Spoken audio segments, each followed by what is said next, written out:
નમસ્કાર દર્શક મિત્રો, એચડી ન્યૂઝમાં આપનું હાર્દિક સ્વાગત છે। હું છું આપની સાથે આરડી વાઘેલા। જોઈએ આજના મુખ્ય સમાચાર। અંકલેશ્વર નગરપાલિકાની 36 બેઠક માટે ભાજપમાંથી 146 કાર્યકરોએ ટિકિટ માંગી। અંકલેશ્વર નગરપાલિકાની 36 બેઠક માટે ભાજપમાંથી ચૂંટણી લડવા માટે ઉમેદવાર અને ટિકિટ વાંચકોએ રાફડો ફાટ્યો છે। નગરપાલિકાની 36 બેઠક માટે ભાજપમાંથી 146 કાર્યકરોએ ટિકિટ માંગી છે।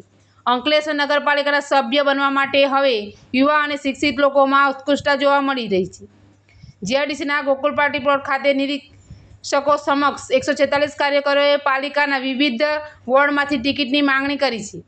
ગત રોજ સાંજે 7 કલાક સુધી થયેલી સેન્સ લેવાની કાર્યવાહીમાં પાલિકામાંથી ઉમેદવારી નોંધવા માટે કાર્યકરો રાફડો ફાટી નીકળ્યો છે। ખાસ કરીને વોર્ડ નંબર 1 અને 3 અને 7માં ભાજપમાં સૌથી વધારે દાવેદારો નોંધાયા છે।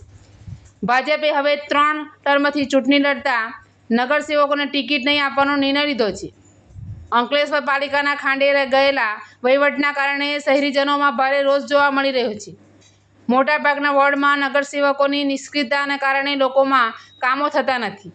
આવા સંજોગોમાં વર્તમાન નગરસેવકોમાંથી 90%ના પત્તા કપાઈ જાય તેવી સ્થિતિ જોવા મળી રહી છે। વોર્ડ નંબર 1 અને 3માં 26 અને વોર્ડ નંબર 7માં 22 જેમ જ વોર્ડ નંબર 6માં 18 જેટલા ટિકિટ દાવેદારો સામે આવ્યા છે। અત્યાર સુધી ગોડફાધરોના ઇશારે ટિકિટ મેળવી લેતા નગરસેવકોને પણ હવે ઘરે બેસવું પડે તેવી સ્થિતિ છે। નગરપાલિકા વોર્ડ નંબર 1માં 4 બેઠક માટે 22 કાર્યકરોએ ટિકિટની માંગણી કરી છે।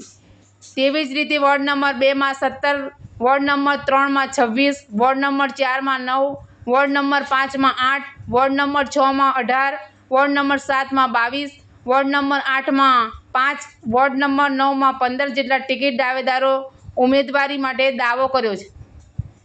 એચડી ન્યૂઝ સાથે રિપોર્ટ જયેશ પ્રજાપતિ, અંકલેશ્વર।